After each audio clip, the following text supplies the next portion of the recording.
Hello,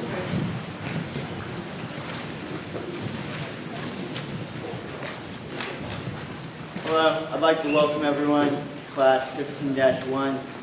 Today is day 155, commencement day. The day that every cadet standing before you guys, sitting before you guys, has been waiting for, counting down to. We started off counting down to little things like acclimation, graduation, those 2 weeks, roughest 2 weeks of the program. Those 2 weeks, we learned how to make our racks in less than 5 minutes. We learned how to change and shower and hygiene in less than 4 minutes. Those were the roughest times at the academy. After those 2 weeks, it was acclimation, graduation. We all filed into the gym and took seats. We listened as the director, the commandant, and a guest speaker all spoke and gave speeches and words of encouragement to us. After that, we filed into the DFAC, and we had ice cream. Probably the most memorable time we will ever have ice cream in our entire lives. After that, it began the arguing, the bickering. Some of us were starting to become leaders, appointed leaders, something that some of us never thought we could do. Some of the gyms never thought they'd be able to lead 22 other cadets. Scouts didn't think they'd be able to lead 20 other cadets. ACTS, 32 cadets. It was a long, difficult process in learning how to assert our power, our leadership power. That's something that before I came to this academy personally, never thought I'd be able to do. To lead that many cadets at one point. I didn't even think I'd be able to lead myself down the right path. A little bit about me. I came to class 14-2. I was asked to leave in week 9. I'm going to take you into a journey about that day. The day I got told I was getting dismissed. Start of the day, we woke up, did our normal routine. Everything was going fine. I didn't think anything was going wrong. And then, second class of the day, I was in Miss Darian's class. We were taking our prefix test, and to be 100% honest, I hadn't studied at all. I was looking down at that test and I was going, what in the world? What was I wasting my time writing letters when I could have been studying the packet that she handed out to us? I was on question 11, and Tech Sergeant Holstein walked in, whispered in my ear, said, gather your belongings, I need to talk to you out in the hallway. I didn't think anything of it. I thought he was just going to have a normal conversation with me. So I packed up all my stuff. When I went out there, he told me to go out to the foyer, the commandant's waiting. Walked out there. She looks at me, she's like, I'm sorry to say, your dad's gonna be here in 2 to 3 hours. I need you to go back to the bay, collect your gear, separate your gear and our gear. At that moment, I just started to cry. I soaked my DCU blouse and my black and whites in tears. The mistake I made in class 14-2, I'll never forget it. But I'm thankful I made that mistake. The reason I'm thankful I made that mistake, I wouldn't be the person I am today. So I wouldn't have came to class 15-1. I wouldn't have came and met every cadet that I've met, every cadet that's touched me personally. Even if I've never really talked to you, you've made an impact on me. Everyone in this room has changed.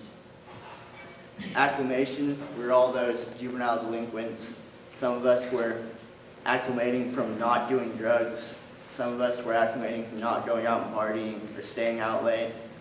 Others of us just came for the experience, in all honesty, and they got thrown into it and were like, what in the world did I volunteer for?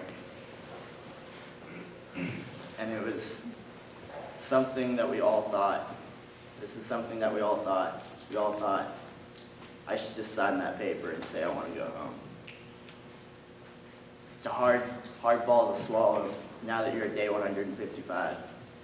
You're trying to think, why in the world did I ever want to go home? To be honest, no one here, I can't answer that question for you. Something that I personally struggled with was homesickness. It was the hardest thing for me. A lot of us, we were all not used to being there, being away. And then Family Day came, we were all super happy. We heard all the improvements that we've made, and it motivated us to continue the program. The thing that motivated me most was a person sitting in this room. That person, I apologize. It's Tech Sergeant Pratt. The reason I say that is last class, he told me he was the model cadet. And then turned around and just completely went across his back.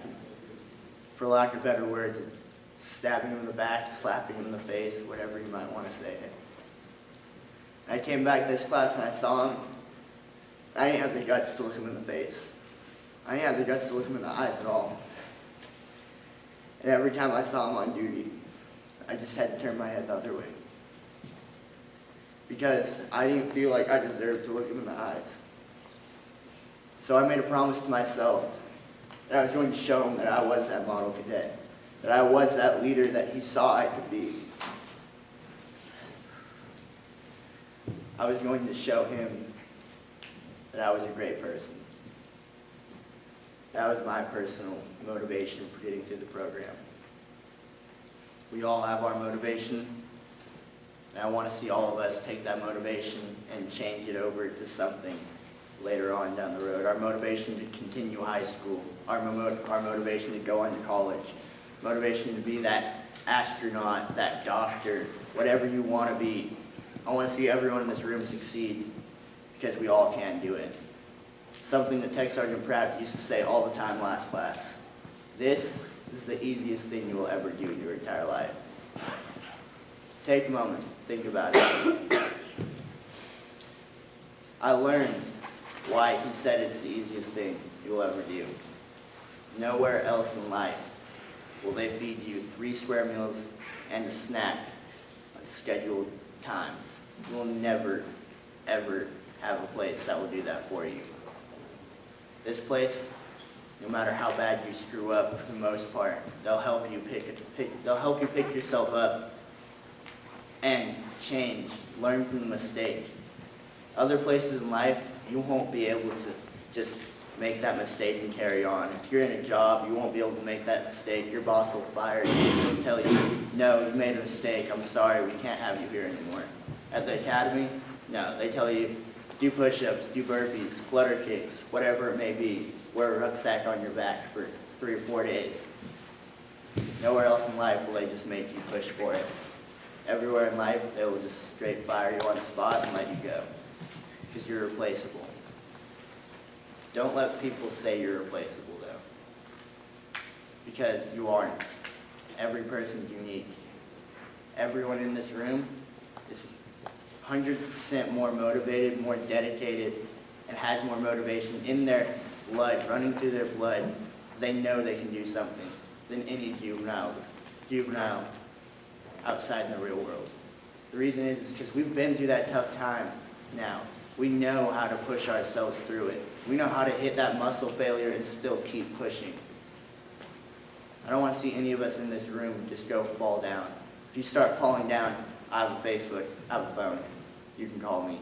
The academy has a phone, has a Facebook. You can message them, call them, do what you need. But every cadet in this room is going to be successful. I firmly believe in that.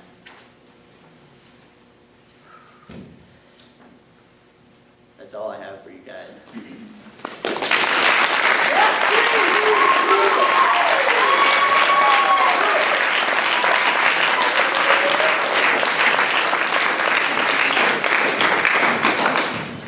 I would like to now introduce the next speaker, Cadet